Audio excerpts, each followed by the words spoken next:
To remove the battery in the key fob, first you have to remove the physical key by pressing this tab to the right and then remove the key fob.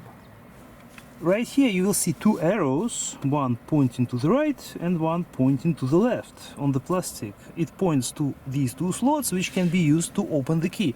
So you can either use a flathead screwdriver or a tool, plastic tool like this.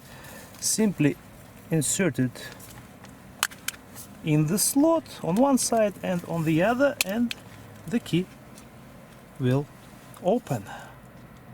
To remove the battery, pry it on the side like this, and this is the battery that is required for these fobs, CR2032. Insert the new battery, push it in all the way, plus should be facing down, and now we are going to reassemble the fob. Make sure that this motherboard stays inside, and then snap it back in place, and it works.